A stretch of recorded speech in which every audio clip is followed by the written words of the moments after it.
जय हिंद साथियों, आज के इस क्लास में आप सभी का बहुत बहुत स्वागत है। तो साथियों, बिहार एसएससी कार्यालय परिचारी परीक्षा के लिए आज के सुपर प्रैक्टिस सेट में हम लोग रुक्मणी पब्लिकेशन बुक से जीके, साइंस और करंट अफेयर्स को मिलाकर टोटल 40 सिलेक्टेड प्रश्नों को कवर करेंगे, जो कि साथियों आपके एग्जाम के लिए सबसे ज़्यादा इम्पोर्टेंट होगा। इसलिए आप लोग पूरा सेट को लगाइए। और साथियों, जिनको भी इस एग्जाम के लिए वन लाइनर जीके जीएस का वीवीआई नोट्स और स्पेशल बिहार जीके का नोट्स चाहिए, तो आपको क्या करना है, इस वाले बैच को ज्वाइन करना है। ये आपको एप्लीकेशन पर मिल जाएगा, लिंक डिस्क्रिप्शन बॉक्स में दिया हुआ है एप्लीकेशन का। तो चलिए इसी के साथ आज के सेट को स्टार्ट करते हैं। तो चलिए आज का पहला क्वेश्चन देखिए, असहयोग आंदोलन और खिलाफत आंदोलन को मिलाने का सबसे उग्र विरोध किसने किया था। चलिए सभी ऑप्शन को ध्यान से पढ़िए और प्रत्येक स्टूडेंट को नीचे कमेंट बॉक्स में अपना अपना आंसर करना है। तो साथियों, असहयोग आंदोलन और खिलाफत आंदोलन को मिलाने का सबसे उग्र विरोध किसने किया था, तो जिन्ना ने किया था। यहाँ पर ए ऑप्शन आपका सही जवाब है, जिन्ना। अब असहयोग आंदोलन की बात करें तो इसकी शुरुआत 1 अगस्त 1920 से किया जाता है। कब? 1 अगस्त 1920 से। अच्छा, यहाँ से क्वेश्चन बनता है, असहयोग आंदोलन किस लिए स्टार्ट हुआ था। तो देखिए, रॉलेट एक्ट जो पारित हुआ था उसके विरोध में, जालियांवाला बाग हत्याकांड की घटना घटित होती है उसके विरोध में, और 1919 का जो शासन अधिनियम आया था, इन सब के विरोध में महात्मा गांधी जी ने 1 अगस्त 1920 को असहयोग आंदोलन प्रारंभ किया था। तो जो भी साथियों एक्स्ट्रा क्वेश्चन बताएंगे आपको ध्यान रखना है। आगे देखिए, निम्न में किस मापनी के द्वारा किलोमीटर और मील दोनों की दूरियों को दर्शाया जा सकता है।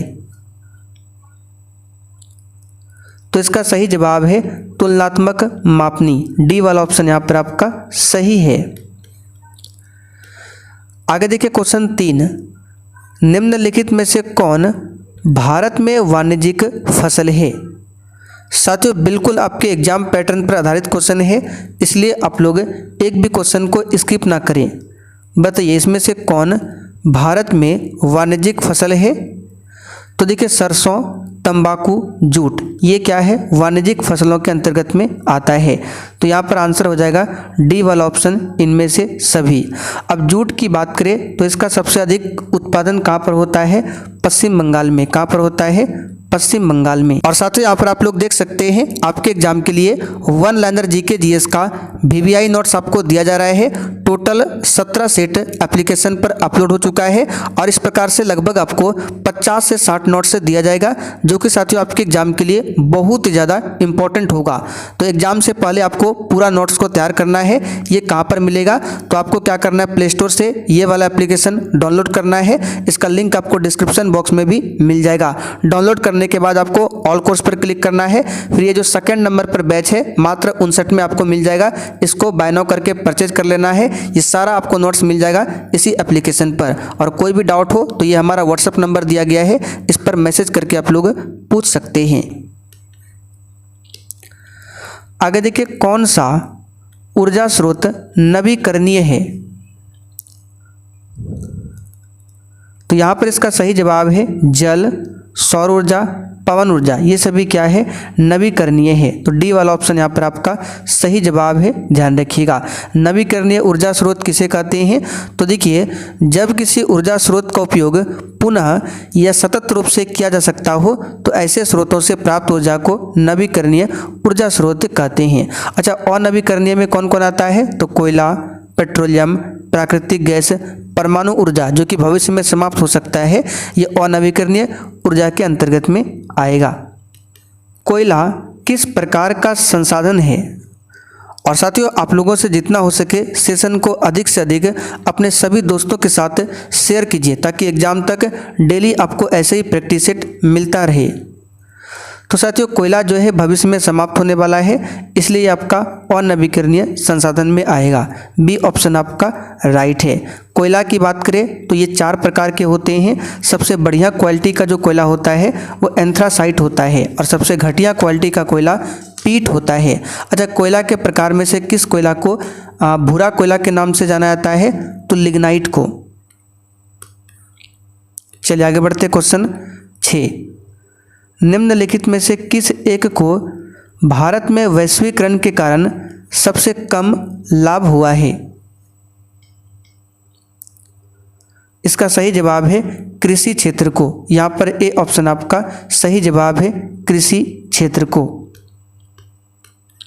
चलिए आगे देखते क्वेश्चन 7। कांडला पत्तन किस राज्य में स्थित है? तो साथियों कांडला पत्तन यानी बंदरगाह की बात करें तो ये गुजरात राज्य में है। कहाँ पर है? गुजरात राज्य में। सी वाला ऑप्शन आपका सही जवाब है। ये जो कांडला पत्तन है अब इसका नया नाम क्या हो गया है? दीनदयाल पत्तन के नाम से जाना जाता है कांडला बंदरगाह को। अच्छा, गोवा में एक बंदरगाह, यहाँ से भी क्वेश्चन बनता है तो याद रखिएगा मर्मुगांव बंदरगाह कहाँ पर है? तो गोवा में है। आगे देखिए, मतगणना का कार्य कौन करता है? आंसर है चुनाव आयोग करता है मतगणना का कार्य। अब निर्वाचन आयोग की बात करें तो निर्वाचन आयोग के बारे में संविधान के भाग 15 में बताया गया है। और अनुच्छेद की बात करें तो अनुच्छेद 324 से लेकर 329 तक में निर्वाचन आयोग के बारे में बताया गया है। भारत में निर्वाचन आयोग की स्थापना कब होती है? तो 25 जनवरी 1950 को। इसलिए 25 जनवरी को हम लोग हर साल क्या मनाते हैं? तो राष्ट्रीय मतदाता दिवस मनाते हैं। आगे देखिए, निम्न में कौन एक राजनीतिक अधिकार नहीं है? बिल्कुल फुल डिस्कशन के साथ आपका क्लास चल रहा है, इसलिए आप लोग डेली क्लास कीजिए। क्लास का समय लगभग 5 बजे से है शाम में। तो किसी धर्म को स्वीकार करने का अधिकार ये राजनीतिक अधिकार के अंतर्गत नहीं आता है, ये मौलिक अधिकार के अंतर्गत में आता है। तो यहाँ पर सी ऑप्शन आपका सही जवाब है। कौन सा कदम लोकतांत्रिक सुधार का सूचक है? आंसर है पंचायती राज। डी वाला ऑप्शन आपका सही है। पंचायती राज की बात करें तो इसकी शुरुआत 2 अक्टूबर 1959 से होता है। कहाँ पर? तो राजस्थान के नागौर से स्टार्ट हुआ था पंचायती राज। उस समय प्रधानमंत्री कौन था? तो पंडित जवाहरलाल नेहरू। तो भारत में पंचायती राज की बात करें तो सबसे पहले कहाँ पर लागू हुआ था? राजस्थान में। और पंचायती राज को लागू करने वाला दूसरा राज्य पूछे तो आंध्र प्रदेश हो जाएगा। कहाँ हो जाएगा? आंध्र प्रदेश। ये सब क्वेश्चन आपको ध्यान रखना है। आगे देखिए, भारत के विभाजन के संदर्भ में असत्य कथन को चुने। तो यहाँ पर असत्य कथन है बी वाला ऑप्शन।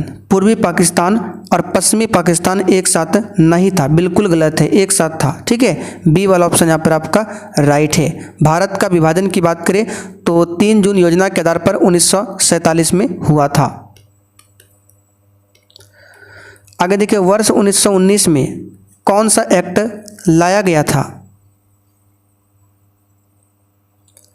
आंसर है रॉलेट एक्ट को लाया गया था वर्ष 1919 में। बी वाला ऑप्शन यहाँ पर आपका सही है। आगे देखिए, भारतीय राष्ट्रीय कांग्रेस के प्रथम अधिवेशन की अध्यक्षता किसने किया था? डी राइट आंसर करेंगे व्योमेश चंद्र बनर्जी, यानी कि WC बनर्जी ने किया था। भारतीय राष्ट्रीय कांग्रेस के प्रथम अधिवेशन में कितने प्रतिनिधि ने भाग लिया था? तो 72 प्रतिनिधि उपस्थित थे प्रथम अधिवेशन में। प्रथम अधिवेशन कब हुआ था? 1885 में। कहाँ पर हुआ था? बॉम्बे में। अच्छा, भारतीय राष्ट्रीय कांग्रेस का प्रथम मुस्लिम अध्यक्ष पूछे कौन था? तो बदरुद्दीन तैयब जी। प्रथम अंग्रेज अध्यक्ष पूछे तो जॉर्ज यूले। आगे देखिए, फॉरवर्ड ब्लॉक की स्थापना किसने किया था?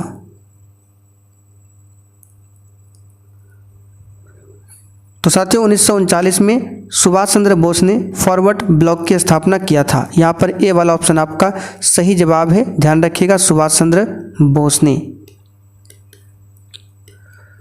आगे देखिए, दोहा किसकी राजधानी है? बिल्कुल 1 नंबर का क्वेश्चन है, बताइए दोहा किसकी राजधानी है? तो साथियों कतर की राजधानी है दोहा। डी वाला ऑप्शन यहाँ पर आपका सही है। और कतर देश की मुद्रा का नाम क्या है? तो रियाल। क्या है, रियाल है। सीरिया की राजधानी कहाँ पर है, तो दशमिक। सीरिया की राजधानी कहाँ पर है, दमिश्क। यहाँ पर लिख देते हैं दमिश्क सीरिया की राजधानी है। ओमान की राजधानी कहाँ पर है, मस्कट। तुर्की की राजधानी कहाँ पर है, अंकारा। कहाँ पर है, अंकारा, ये तुर्की की राजधानी है। सूक्ष्म वित्त के संदर्भ में SHG में S का मतलब क्या है, तो SHG का फुल फॉर्म होता है सेल्फ हेल्प ग्रुप, जिसमें S का मतलब है सेल्फ यानी कि स्वयं। तो यहाँ पर देखिए सेल्फ दिया हुआ है, बी वाला ऑप्शन आपका राइट है। सेल्फ हेल्प ग्रुप यानी कि स्वयं सहायता समूह। आगे देखिए निम्नलिखित में से किस अधिनियम के बाद भारत ब्रिटिश ताज के नाम से शासित होने लगा था, तो 1857 की क्रांति के बाद जो आया था भारत सरकार अधिनियम 1858। इसी एक्ट के बाद भारत जो है ब्रिटिश ताज के नाम से शासित होने लगा था। यहाँ पर सी ऑप्शन आपका सही है। निम्नलिखित में से किस आयु वर्ग को भारत में कार्यशील जनसंख्या या कार्यशील आयु माना जाता है, आंसर है 15 से 29 वर्ष आयु वर्ग को भारत में कार्यशील जनसंख्या या कार्यशील आयु माना जाता है। तो आंसर हमारा क्या होगा, डी ऑप्शन। आगे बढ़ते हैं। फरवरी 1947 में लॉर्ड वेवेल के स्थान पर भारत का वायसराय किसे नियुक्त किया गया था, इसका सही जवाब है माउंट बेटन को। सी वाला ऑप्शन यहाँ पर आपका सही जवाब है, माउंट बेटन को। चलिए आगे बढ़ते हैं। हर साल हॉर्नबिल महोत्सव निम्नलिखित में से किस राज्य में मनाया जाता है, और साथियों सेशन के लास्ट में आप सभी को बिल्कुल ईमानदारी पूर्वक अपना अपना स्कोर कमेंट करके बताना है। तो हॉर्नबिल फेस्टिवल ये नागालैंड में मनाया जाता है। सी वाला ऑप्शन यहाँ पर आपका सही जवाब है, नागालैंड। नागालैंड की राजधानी कहाँ पर है, कोहिमा। आगे देखिए 1976 में अनुच्छेद 51A के तहत भारतीय संविधान के किस भाग में मौलिक कर्तव्य शामिल किए गए थे, तो ये तो सिंपल सा क्वेश्चन है, इसका सही जवाब है भाग 4A। इसमें मौलिक कर्तव्य है और अनुच्छेद 51A। मौलिक कर्तव्य की बात करें तो इसको रूस देश के संविधान से लिया गया है। वर्तमान में टोटल 11 मौलिक कर्तव्य है। अच्छा 11वां मौलिक कर्तव्य जो है इसे 86वां संविधान संशोधन 2002 के तहत जोड़ा गया था। ठीक है, जो 42वां संशोधन हुआ था उस समय 10 मौलिक कर्तव्य को ही जोड़ा गया था। बाद में इस 11वां मौलिक कर्तव्य को 2002 में जोड़ा जाता है और ये जो 11वां मौलिक कर्तव्य है ये शिक्षा से संबंधित है। नरेगा यानी कि राष्ट्रीय ग्रामीण रोजगार गारंटी अधिनियम 2005, इसने भारत के कई जिलों में एक वर्ष में डैश दिनों के रोजगार की गारंटी दी है, तो इसका सही जवाब है कम से कम 100 दिनों की। बी ऑप्शन यहाँ पर आपका सही जवाब है, ध्यान रखिएगा। नरेगा का नाम मनरेगा कब किया गया, तो 2 अक्टूबर 2009। 2 अक्टूबर 2009 से नरेगा का नाम बदलकर मनरेगा रखा गया। पहले नाम क्या था, नरेगा। ठीक है, चलिए आगे देखते हैं। भारत ने किस देश से जूट उत्पादों के भूमि मार्ग आयात पर रोक लगाया है, करंट अफेयर्स का क्वेश्चन है, बताइए। आंसर है बांग्लादेश। सी ऑप्शन आपका सही जवाब है। ये प्रतिबंध 27 जून 2025 को लागू किया गया है। बांग्लादेश की राजधानी कहाँ पर है, ढाका। यहाँ की मुद्रा क्या है, टका। आगे देखिए, हाल ही में किस राज्य के जंगलों में दुर्लभ ब्लू पिंक गिल मशरूम की खोज हुई है, तो आंसर है तेलंगाना के जंगलों में। पहला वाला ऑप्शन यहाँ पर आपका सही जवाब है। चलिए आगे बढ़ते हैं। जोमेटो ने किसे अपना ब्रांड एम्बेसडर बनाया है, आंसर है शाहरुख खान को। जोमेटो की स्थापना 2008 में किया गया था और इसका मुख्यालय कहाँ पर है, हरियाणा के गुरुग्राम में। अच्छा, जोमेटो के संस्थापक कौन है? तो हो सकता है एग्जाम में पूछ ले, तो दीपिंदर गोयल और पंकज चड्ढा जोमेटो के संस्थापक है। भारत ने सहकारी व्यापार गठबंधनों को बढ़ावा देने के लिए किस देश के साथ समझौता किया है? इसका आंसर हो जाएगा जाम्बिया देश के साथ। पहला वाला ऑप्शन आपका सही है। आगे देखिए, किस तिथि को मनाया जाता है अंतर्राष्ट्रीय युवा दिवस? तो साथियों, अंतर्राष्ट्रीय युवा दिवस 12 अगस्त को मनाया जाता है। सिंपल सा क्वेश्चन है, 12 अगस्त को। और राष्ट्रीय युवा दिवस पूछे तो 12 जनवरी को, दोनों ध्यान रखिएगा। आगे देखिए, भारत सरकार द्वारा पीएम ई ड्राइव योजना को किस वर्ष तक बढ़ाया गया है? तो साथियों, 2028 तक बढ़ाया गया है। कब तक? 2028 तक।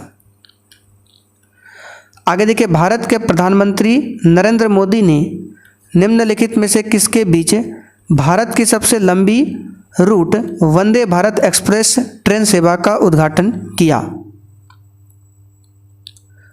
तो ये क्या है? नागपुर पुणे के बीच। यहाँ पर ए ऑप्शन आपका सही जवाब है। नागपुर पुणे के बीच उद्घाटन कब किया है? 10 अगस्त 2025 को। भारत की सबसे कम उम्र की फेडरेटेड फीमेल चेस प्लेयर कौन बन गई है? इस प्रैक्टिस सेट में आपको करंट अफेयर्स का भी क्वेश्चन देखने को मिलेगा। तो ये बनी है आरिनी लाहोटी। यहाँ पर ए ऑप्शन आपका सही जवाब है, आरिनी लाहोटी। चलिए आगे देखते हैं। जब प्रकाश की किरण विरल माध्यम से सघन माध्यम में जाती है तो क्या होता है? विरल माध्यम, हल्का माध्यम, सघन माध्यम, घना माध्यम। तो हल्का माध्यम से जब घना माध्यम में जाएगा तो प्रकाश की किरण अविलंब की ओर झुक जाएगी, अविलंब की ओर। यहाँ पर बी ऑप्शन आपका सही जवाब है। 10th क्लास का क्वेश्चन है। निकट दृष्टि दोष को ठीक करने के लिए किस प्रकार के लेंस का उपयोग होता है? ये तो बहुत ही सिंपल सा क्वेश्चन है। निकट दृष्टि दोष के लिए अवतल लेंस और दूर दृष्टि दोष के लिए उत्तल लेंस। तो फिलहाल आंसर हमारा यहाँ पर होगा बी ऑप्शन। आगे देखिए, विद्युत प्रतिरोध का एसआई मात्रक क्या है? बताइए।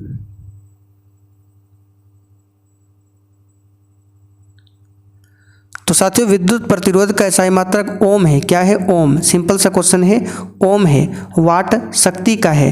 वोल्ट किसका है? तो विभवांतर का है। विद्युत धारा का एम्पियर है। विद्युत मोटर एक ऐसा उपकरण है जो परिवर्तित करता है। बताइए क्या? इसका सही जवाब है विद्युत मोटर विद्युत ऊर्जा को यांत्रिक ऊर्जा में बदलता है। और डायनेमो क्या करता है? यांत्रिक ऊर्जा को विद्युत ऊर्जा में। अम्लीय विलयन का पीएच मान कितना होता है? बताइए। तो अम्लीय विलयन का पीएच मान 7 से कम होता है। क्षारीय विलयन का पीएच मान 7 से अधिक होता है। उदासीन विलयन का पीएच मान 7 के बराबर होता है। चलिए आगे बढ़ते हैं। कौन सी अधातु कमरे के तापमान पर द्रव अवस्था में पाई जाती है? तो सिंपल सा क्वेश्चन है, अधातु पूछा गया है तो क्या होगा? ब्रोमीन। क्या होगा? ब्रोमीन। इसका संकेत होता है Br, परमाणु क्रमांक है 35। लेकिन धातु में पूछे तब आपका आंसर क्या होता? पारा। चलिए आगे देखते हैं। एल्केन का सामान्य सूत्र क्या है? बताइए। तो आपको एल्केन, एल्कीन, एल्काइन तीनों ध्यान रखना है। सबसे पहले एल्कीन की बात करें तो CnH2n ये होता है एल्कीन का। उसके बाद एल्काइन की बात करें तो CH2n-2 ये एल्काइन का होता है। और एल्केन का होता है CnH2n+2। तो सी ऑप्शन यहाँ पर आपका राइट है। आगे देखिए, मानव शरीर में भोजन का पाचन अधिकांशतः किस अंग में होता है? तो ये छोटी आंत में होता है। कहाँ पर होता है? छोटी आंत स्मॉल इंटेस्टाइन में होता है। सी वाला ऑप्शन आपका राइट है। यकृत मानव शरीर की सबसे बड़ी ग्रंथि है। यहाँ पर विटामिन ए संचित रहता है और यहीं से पित्त रस निकलता है। आगे देखिए, मेंडल ने अपने प्रयोगों के लिए किस पौधे का चयन किया था? सिंपल सा क्वेश्चन है, मटर के पौधे का चयन किया था। लास्ट क्वेश्चन आप लोगों के लिए टेस्ट के तौर पर है, इसका आंसर आप लोग कमेंट करके बताइए कौन सा ऊर्जा स्रोत नवीकरणीय है। तो साथियों, आज का सेट आपका यहीं पर कंप्लीट होता है। अब बिहार एसएससी कार्यालय परिचारी परीक्षा के लिए अगर आपको one liner VVI GK notes और स्पेशल बिहार जीके का नोट्स चाहिए तो ये व्हाट्सअप नंबर दिया गया है, इस पर मैसेज कीजिए और वहाँ पर लिखिए बिहार एसएससी के लिए नोट्स चाहिए, आपको वहाँ पर जानकारी दे दिया जाएगा।